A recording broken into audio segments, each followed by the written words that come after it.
Hello friends, स्वागत है आप लोगों का डीपी स्टडी चैनल में। तो चलिए आज हम कक्षा 12 रसायन विज्ञान अध्याय 10 अध्याय का नाम है हेलो एल्केन तथा हेलो एरीन। मैं केमिस्ट्री का ऑर्गेनिक केमिस्ट्री पढ़ा था, जिसमें कि मैं 2 वीडियो ऑलरेडी बना चुका हूँ। तो पिछले वीडियो में हम लोग पढ़ा है कि एल्किल हैलाइड बनाने की विधि। उसमें फर्स्ट हम लोग पढ़े थे एल्कोहल द्वारा एल्किल हैलाइड का निर्माण, और हम लोग दूसरा पढ़ेंगे हाइड्रोकार्बन द्वारा एल्किल हैलाइड का निर्माण। तो हाइड्रोकार्बन हम लोग फर्स्ट पढ़ेंगे एल्केन के द्वारा एल्किल हैलाइड का निर्माण कैसे होता है। तो चलिए देखते हैं। यदि एल्केन को Cl2 या Br2 के साथ पराबैंगनी किरण यानी कि यूवी लाइट की उपस्थिति में अभिक्रिया कराई जाए तो एल्किल ब्रोमाइड या एल्किल क्लोराइड का निर्माण होता है। जैसे देखिए CH3 इसको बोलते हैं एल्केन। इसको किसके साथ अभिक्रिया कराना है?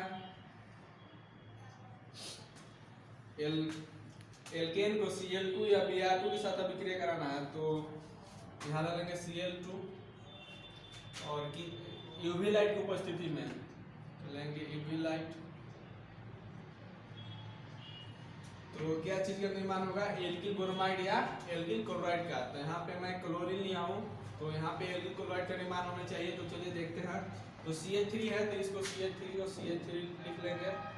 फिर यहाँ से देखिए एक हाइड्रोजन हटाकर यहाँ से एक, जैसे यहाँ देखिए CH3 है, यहाँ पे एक हाइड्रोजन 3 को है, तो यहाँ से एक हाइड्रोजन हटा देंगे। यहाँ से एक हाइड्रोजन, तो यहाँ पे एक हाइड्रोजन हटाएंगे तो यहाँ पे 2 हाइड्रोजन बचेगा।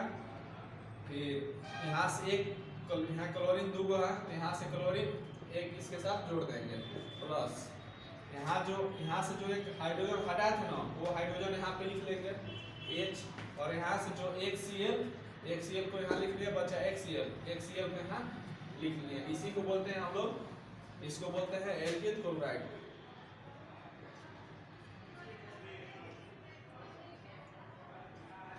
और इसको बोलते हैं हाइड्रोक्लोरिक अम्ल। तो मैं आशा करता हूँ कि आप लोग को यहाँ तक समझ में आ गया होगा। तो चलिए मैं फिर से रिपीट करके आप लोग को बता दे रहा हूँ। तो देखिए CH3 है, CH3 यहाँ पे लिख लिए। इसके बाद यहाँ से एक हाइड्रोजन को हटा देंगे, यहाँ से एक हाइड्रोजन को बाहर निकालेंगे, तो यहाँ CH2 बच जाएगा, तो CH2 लिख लिए। फिर यहाँ से देखिए यहाँ क्लोरीन 2 है, यहाँ से क्लोरीन एक को हटा देंगे, यहाँ से भी क्लोरीन एक हटाएंगे, तो यहाँ आ जाएगा क्लोरीन। तो यहाँ पे हाइड्रोजन एक जो निकाले थे H, और यहाँ से एक क्लोरीन निकाल ये दोनों को मिलाकर यहाँ लिख देंगे। तो यही हुआ हमारा एल्केन के द्वारा एल्किल हैलाइड का निर्माण। चलिए अब दूसरा देखते हैं। Cl2 के साथ अभिक्रिया कराया था, हम लोग Br2 के साथ अभिक्रिया करा कर देख रहे हैं। तो उसी तरह CH3 यहाँ पे आ जाएगा, और यहाँ से एक हाइड्रोजन को हटा देंगे, एक हाइड्रोजन को हटाएंगे तो यहाँ पे CH2 आ जाएगा। फिर यहाँ से एक Br को इसके साथ जोड़ देंगे। प्लस यहाँ से जो हाइड्रोजन को निकाले, एक हाइड्रोजन को तो हम लोग निकाले थे, तो यहाँ से जो एक हाइड्रोजन को निकाले और यहाँ पे जो एक Br बचा, इसको यहाँ पे लिख देंगे HBr। इसी को बोलते हैं हम लोग एल्केन द्वारा एल्किल हैलाइड का निर्माण। अब आते हैं हम लोग को कंप्लीट हुआ। अब आते हैं बी में। अब हम लोग बी देखेंगे। बी में है एल्किन द्वारा एल्किल हैलाइड का निर्माण। जैसे ए में हम लोग पढ़े थे एल्केन द्वारा, तब बी में हम लोग पढ़ना है एल्किन द्वारा एल्किल हैलाइड का निर्माण। तो देखिए बी में 2 प्रकार का है। बी में चलिए मैं बी डैश में ले लिया। तो बी डैश में बोला है मार्कोनिकॉफ का नियम। तो ये हम लोग का बहुत BBI है, इसको आप लोग बढ़िया समझिएगा, एग्जाम में हमेशा पूछा जाता है। तो मार्कोनिकॉफ का नियम में यही कहता है कि यदि एल्कीन को HCl, HBr या HI के साथ अभिक्रिया कराई जाए तो हाइड्रोजन उस द्विआबंधित कार्बन से जुड़ेगा जिसके पास पहले से हाइड्रोजन की संख्या अधिक हो। तो जैसे वो देख लेते हैं हम लोग CH3 CH double bond CH2, फिर Cl ले लेते हैं हम लोग, यहाँ पे Cl ले लेंगे। अब आप लोग ध्यान से समझिएगा। देखिए यहाँ बोला है कि यदि एल्कीन को, ये मेरा एल्कीन हो गया क्योंकि यहाँ पे डबल बॉन्ड है। एल्कीन को HCl, मैं HCl के साथ अभिक्रिया कराया, तो हाइड्रोजन यानी कि जो ये हाइड्रोजन है उस द्वि आबंधित कार्बन से, यहाँ पे देखिए द्वि आबंधित कार्बन दो गो है, एगो CH2 है, एगो CH है। इसी को बोलते हैं द्वि आबंधित कार्बन का है कि क्योंकि यह दोनों मतलब कि डबल बॉन्ड से ये दोनों कार्बन जुड़ा है। तो हाइड्रोजन उस द्वि आबंधित कार्बन से जुड़ेगा जिसके पास पहले से हाइड्रोजन की संख्या अधिक हो। तो देखिए इसको और इसको तो हम लोग जान गए कि द्वि आबंधित कार्बन बोलते हैं।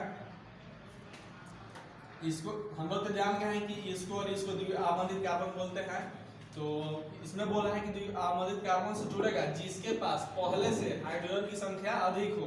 तो देखिए ये दोनों द्वि आबंधित कार्बन में से हाइड्रोजन की संख्या किसके पास अधिक है, इसके पास अधिक है। तो इसमें बोला है कि हाइड्रोजन उस द्वि आबंधित कार्बन से जुड़ेगा जिसके पास हाइड्रोजन की संख्या अधिक होती है। इसके पास हाइड्रोजन की संख्या अधिक है, इसलिए जो H है इसके साथ जुड़ जाएगा। और जिसके पास हाइड्रोजन की संख्या कम रहता है उसके पास क्लोरीन जुड़ जाता है। तो चलिए देखते हैं। CH3 CH के साथ Cl जुड़ जाएगा। तो CH3 नहीं CH है, CH के साथ आप Cl जोड़ दिए। फिर यहाँ से जो डबल बॉन्ड दिख रहा है, डबल बॉन्ड हट जाएगा।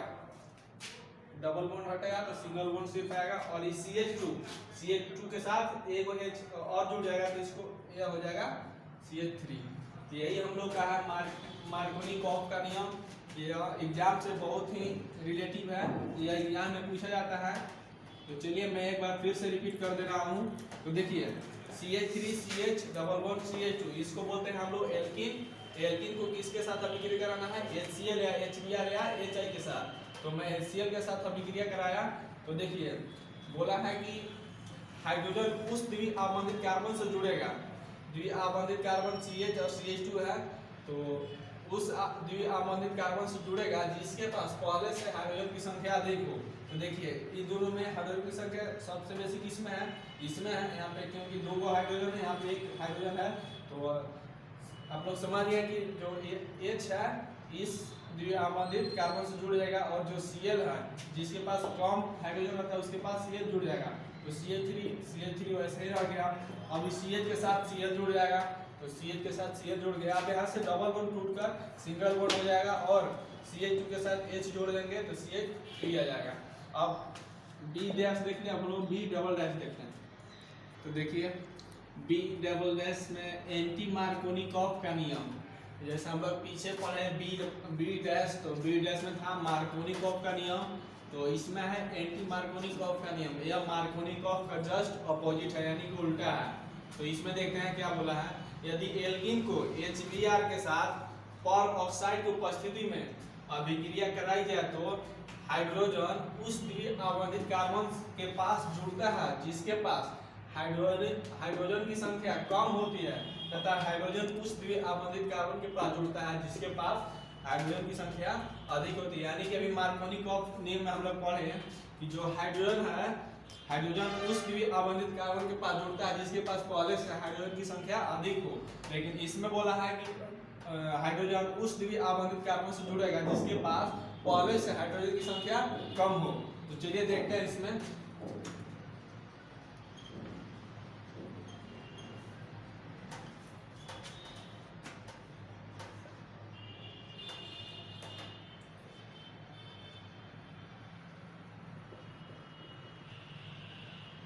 देखिए यदि एल्कीन को यहाँ से यहाँ तक मेरा एल्कीन है, HBr के साथ HBr हो गया के साथ अगर अभिक्रिया कराएंगे तो हाइड्रोजन यानी कि ये जो हाइड्रोजन है उस द्वि आबंधित कार्बन के पास जुड़ता है जिसके पास हाइड्रोजन की संख्या कम हो। तो आप लोग जानते होंगे कि इसको और इसको, नहीं गलती हुआ यहाँ पे क्यों होगा। तो आप लोग जानते होंगे कि इसको और इसको द्वि आबंधित कार्बन बोलते हैं। तो हाइड्रोजन उस द्वि आबंधित कार्बन के पास जुड़ता है जिसके पास हाइड्रोजन की संख्या कम हो। तो देखिए ये दोनों में हाइड्रोजन की संख्या किसमें कम है, इसमें कम है, तो AH के इसमें जुड़ जाएगा। और हाइड्रोजन उस द्वि आबंधित कार्बन के पास जुड़ता है जिसके पास हाइड्रोजन की संख्या अधिक हो। तो देखिए इन दोनों में हाइड्रोजन की संख्या इसमें अधिक है, तो ये जो हाइड्रोजन है ना, हाइड्रोजन Br इसके साथ आके जुड़ जाएगा। तो चलिए लिख देते हैं CH3 है, तो CH3 ले लेंगे। फिर यहाँ देखिए CH हाइड्रोजन यहाँ पे एक हुआ है और एक हाइड्रोजन इसके पास जुड़ जाएगा, तो यहाँ पे CH2 हो जाएगा और डबल बॉन्ड टूट गया, सिंगल बॉन्ड हो जाएगा और CH2 है, CH2 और इसके साथ हाइड्रोजन जुड़ गया तो Br, इसके साथ लग जाता है, इसको हम दिखा सकते हैं Br। यही है हम लोग का एंटी मार्कोनिकॉफ का नियम। इसमें आप लोग मतलब साधारण तरीके से आप लोग जानिए कि मार्कोनिकॉफ का जस्ट इसमें उल्टा होता है। मार्कोनिकॉफ में था कि हाइड्रोजन उस आबंधित कार्बन से जुड़ता है जिसके पास हाइड्रोजन की संख्या अधिक हो, लेकिन इसके एंटी मार्कोनिकॉफ में हाइड्रोजन की संख्या मतलब जिसके पास कम रहेगा उसी के साथ हाइड्रोजन जुड़ जाएगा। तो चलिए आज के लिए इतना ही, अब मिलते हैं हम लोग नेक्स्ट वीडियो में।